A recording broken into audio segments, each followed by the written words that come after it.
நண்பர்களே வணக்கம். நம்ம இந்த வீடியோவில் சப் மோட்ரு பற்றின ஒரு பயனுள்ள தகவலை பற்றி பார்க்க போகிறோம். ஸோ அதுக்கு முன்னாடி நம்ம சேனலுக்கு புதுசாக வரவங்க மறக்காமல் சப்ஸ்கிரைப் பண்ணிவிட்டு பாருங்கள். ஏன்னா அவ்வளோ கஷ்டப்பட்டு ரிஸ்க் எடுத்து ஒவ்வொரு தகவலும் பயனுள்ள தகவலை நம்ம அளிச்சிட்ருக்குறோம். ஸோ இந்த மாதிரி தகவல் நீங்கள் யூடியூப்பில் தேடி பார்த்தீங்கன்னா கண்டிப்பாக இருக்காது. நான் அடித்து சொல்கிறேன், நீங்கள் பாருங்கள், இருக்காது. அப்படி இருந்ததுன்னா நம்ம சேனலை அன்சப்ஸ்கிரைப் பண்ணிடுங்க. அந்த அளவுக்கு குவாலிட்டியான ஒரு வீடியோ. ஸோ மறக்காமல் சப்ஸ்கிரைப் பண்ணி சப்போர்ட் பண்ணுங்கள். வாங்க இந்த வீடியோவில் என்ன பார்க்க போகிறோம் அப்படின்னு பார்த்தீங்கன்னா, ஒரு பயனுள்ள தகவல் தான். இப்போ ஒரு 2 நாளைக்கு முன்னாடி ஒரு நண்பர் கேட்டிருந்தார். இப்போ நான் ஸ்டாப் பட்டனை ப்ரெஸ் பண்ணிட்டேன் ஸ்டார்டரில், ஆனால் என் சப் மோட்ரு கண்டினியூஸாக ரன் ஆகிட்டே இருக்குது. மெயின் சுவிட்சை ஓடி போய் ஆஃப் பண்ணால் மட்டும்தான் மோட்ரு ஆஃப் ஆகுது, என்ன பிரச்சனை அப்படின்னு கேட்டிருந்தாங்க. ஸோ அதுக்கான விளக்கம் தான். உங்களுக்கும் இந்த மாதிரி அனுபவம் ஏற்பட்டிருக்கலாம். ஸோ தொடர்ந்து பாருங்கள். இப்போ நம்ம ப்ரெஸ் பண்ணுற இந்த பட்டனில் நம்ம பேக் சைடு பார்த்தோம்னா இன்கமிங் கொடுத்து அவுட் கோயிங் எடுத்திருப்பாங்க. இதில் என்ன அப்படின்னா, இந்த ஆக்சுவலாக இந்த ஸ்டார்டரோட ப்ரெஸ் பட்டன் நார்மல் க்ளோஸில் இருக்கும். ஸோ அதனால் ஒரு இன்கமிங் கொடுத்து அவுட் கோயிங் எடுத்திருப்பாங்க. நம்ம இப்போ டெஸ்டரை வச்சு இன்கமிங்கில் செக் பண்ணிட்டு அதே இது அவுட் கோயிங்லேயும் செக் பண்ணணும். அதில் நம்ம டெஸ்டர் வச்சாச்சுன்னா லேம்ப் எரிஞ்சிட்ருக்கோம். நம்ம டெஸ்டர் லேம்ப் எரியும். அப்போ நம்ம ப்ரெஸ் பண்ணணும். ஸ்டாப் பட்டனை ப்ரெஸ் பண்ணி பார்க்கும்போது இண்டிகேட்டருக்கு, அதாவது டெஸ்டருக்கு சப்ளை வரல அப்படிங்கிற பட்சத்தில் இந்த ஸ்டாப் பட்டன் கரெக்டாக இருக்குது, நல்லா இருக்குதுன்னு அர்த்தம். அதே நேரத்தில் நம்ம ப்ரெஸ் பண்ணும்போதும் தொடர்ந்து சப்ளை வந்துகிட்டே இருந்து கட் ஆகலை அப்படின்னாச்சுன்னா அந்த என்ஓவில் என்சி நார்மல் க்ளோஸில் பிரச்சனை இருக்குது. நம்ம அதை மாற்றி பண்ணால் தான் கரெக்டாக இருக்கும். ஸோ அப்படியும் பட்சத்தில் அதையும் எப்படி செக் பண்ணணும் அப்படின்னா, நீங்கள் அவுட் கோயிங் லைனை ரிமூவ் பண்ணணும். மோட்டரை ஆன் பண்ணிவிட்டு ரிமூவ் பண்ணி பார்த்தீங்கன்னா கான்டாக்டரு கட் ஆகிருச்சு, லைன் கட் ஆகிருச்சு, மோட்டர் ஆஃப் ஆகிருச்சுன்னா ஓகே, நீங்கள் அந்த செட்டை மட்டும் மாற்றிட்டா முடிஞ்சிடும். அதே நேரத்தில் அங்கே நீங்கள் ப்ரெஸ் பண்ணும்போது டெஸ்டரில் லைன் கட் ஆகுது, ஆனாலும் மோட்டர் தொடர்ந்து ஓடிக்கிட்டே இருக்குது அப்படின்னு பார்த்தீங்கன்னா, ரெண்டாவது ப்ராப்ளம் இதில் தான். இப்போ நம்ம கை வச்சுருக்கோம் பார்த்தீங்களா, இந்த இடத்துல தான் ப்ராப்ளம். இது கான்டாக்டரு.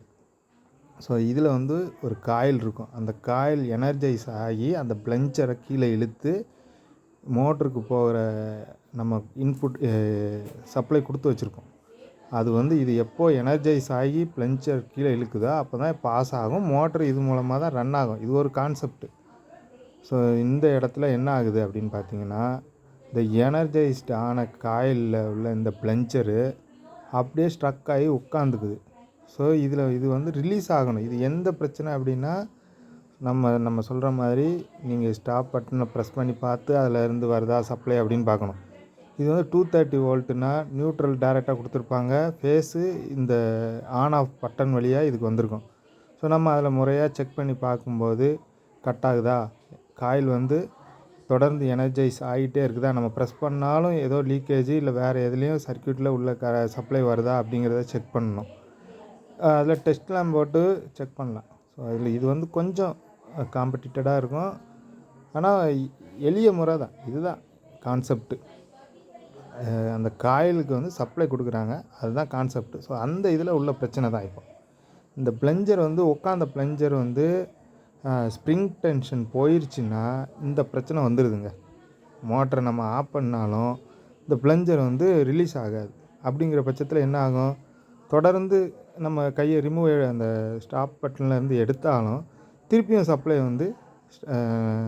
அதே சர்க்யூட்டுக்கு வந்துடும். அது தொடர்ந்து ரன் ஆகிட்டே இருக்கும். அப்படி இல்லைனாலும் உங்களுக்கு பிளஞ்சர் ரிலீஸ் ஆகலைல்ல, அப்படிங்கிற பட்சத்தில் அங்கே உள்ள சப்ளை மோட்டருக்கு போய்கிட்டே இருக்கும். மோட்டருக்கு ஆன் ஆஃப் பட்டனில் வருது வரல அப்படிங்கிறது மேட்டரே கிடையாது. பிளஞ்சர் உட்காந்துருச்சா மோட்டர் ரன் ஆகிட்டே இருக்கும். ஸோ அதான் கான்செப்ட்டு. இந்த 2 தான் இந்த பிரச்சனையில் வருது. நம்ம ஆஃப் பண்ணாலும் மோட்டர் ஆஃப் ஆகிறதுக்கு இந்த 2ம் பிரச்சனை. ஸோ அதை கரெக்டாக நீங்கள் ஒன் பை ஒன்னாக செக் பண்ணி பார்த்துக்குங்க. சொன்ன மாதிரி ஆஃப் பட்டனில் டெஸ்டரை வச்சு பார்த்துக்குங்க. அப்படி உங்களுக்கு பிடிபடல அப்படின்னா டெஸ்ட் லேம்ப் போட்டு செக் பண்ணி பாருங்கள். கான்டாக்டர் எப்படி செக் பண்ணலான்னு பார்த்தீங்கன்னா, இப்போ நம்ம காட்டுற அந்த இது பிளஞ்சர் உள்ளே போயிடுச்சுன்னா சமமான மாதிரி ஆகிடும். அது பிளஞ்சர் நம்ம கட் ஆகிருச்சு, லைன் காயிலுக்கு போகிற லைன் கட் ஆகிருச்சுன்னா இந்த பிளஞ்சர் வெளியே வந்துடும். அந்த வெள்ளை கலர் கொஞ்சம் வெளியே நீட்டிட்டு நிற்கும். ஸோ அப்படின்னா வெளியே வருதுன்னு அர்த்தம், அதாவது ஆஃப் ஆகிட்டுன்னு அர்த்தம். அப்படி ஆஃப் ஆகாத பட்சத்தில் இந்த காண்டக்டரை வந்து இந்த டைப் காண்டக்டரை வந்து நம்ம காண்டக்டரை சர்வீஸ் பண்ணிக்கலாம். எப்படி அப்படின்னு பார்த்திங்கன்னா, மேலே இருக்க ஸ்க்ரூ அப்புறம் உள்ள எல்லாமே ஸ்க்ரூ டைப்பில் தான் இருக்கும். நம்ம ஸ்க்ரூ டைப்பில் அப்படியே காண்டக்டர் சிப்பு இருக்கும். ஸோ அதை வந்து அது ஸ்ப்ரிங் டென்ஷனில் இருக்கும். அதை நைஸாக வெளியே எடுத்துகிட்டு அது கீழே உள்ள ப்ளஞ்சரையும் எடுத்து ஆயிலோ இல்லை வேறு ஸ்ப்ரிங்கோ நம்ம மாற்றி போட்டோம்னா இது இந்த பிரச்சனை வந்து ரெடி ஆகிடும். ஸோ ஆயில் வந்து சும்மா நம்ம வேறு வெளியே மிஷினுக்கு அடிக்கிற மாதிரிலாம் இதுக்கு அடிக்க முடியாது. ஸோ கொஞ்சம் டெக்னிக்கலாக இருக்கும். பட் ஒன்றுமே கிடையாது. நீங்கள் எப்படி கழட்டுறீங்களோ அதை அப்படியே மாட்ட வேண்டியது வரும். எல்லாமே ஸ்க்ரூவில் டைப்பில் தான் இருக்கும். உள்ள லாக் டைப்பு பேக் லேம்ப் மாதிரி போட்டு உள்ளே லாக் பண்ணி வச்சுருப்பாங்க. ஒரு ஸ்ப்ரிங்குக்கு மேலே இன்னொரு ஒரு க்ளோஸர் கொடுத்து லாக் பண்ணி வச்சுருப்பாங்க. ஸோ அந்த மாதிரி இருக்கும். எளிய முறையாக தான் இருக்கும். நம்ம மெதுவாக பார்த்து ஒவ்வொன்றையாக பார்த்து கழட்டினோம்னா ஃபுல்லாக கழட்டி வெளியே எடுத்துடலாம்.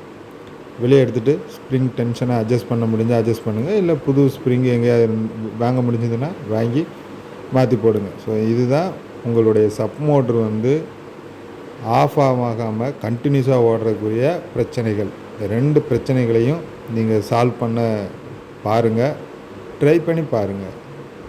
ஸோ உங்களுக்கு இந்த வீடியோ பயனுள்ளதாக இருக்கும் அப்படின்னு நம்புகிறேன்.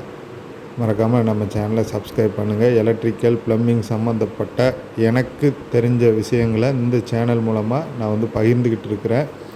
ஸோ நிறைய பேர் மோட்டிவ் பண்ணுறீங்க. அதே போல் இன்னும் புதுசாக பார்க்குற நண்பர்களும் நம்ம சேனலை சப்ஸ்கிரைப் பண்ணி கொஞ்சம் பூஸ்ட் பண்ணிங்கன்னா நம்மளும் இன்னும் கொஞ்சம் ஆர்வமாக தகவல்களை எடுத்து இதில் போடுறதுக்கு வசதியாக இருக்குங்கிறதுல மாற்று கருத்து இல்லை. கண்டிப்பாக இந்த வீடியோ உங்களுக்கு பிரயோஜனமாக இருக்கும் அப்படின்னு நம்புகிறேன். ஸோ சப்போஸ் உங்களுக்கு இந்த தகவல் தேவையில்லை அப்படின்னு நினச்சிங்கனாலும் உங்கள் நண்பர்களுக்கு இதே மாதிரி யாராவது இந்த பிரச்சனையை சந்திச்சிட்டு இருந்தாங்கன்னா அவங்களுக்கு இந்த வீடியோவை ஃபார்வேர்ட் பண்ணி சப்போர்ட் பண்ணுங்கள். தொடர்ந்து ஆக்கமும் ஊக்கமும் அளிங்க. ஏன்னா உங்களுடைய சஜஷன் தான், உங்களுடைய மேலான கருத்துக்கள் தான் நம்மளை அடுத்த லெவலுக்கு கொண்டு போகுங்கிறதுல மாற்று கருத்து கிடையாது. ஸோ சப் மோட்டராக இருந்தாலும் சரி தான், ப்ளம்பிங், வாட்ரு ஹீட்ரு எதுனாலும் உங்களுக்கு தகவல் பகிர்கிறேன். நன்றி, வணக்கம்.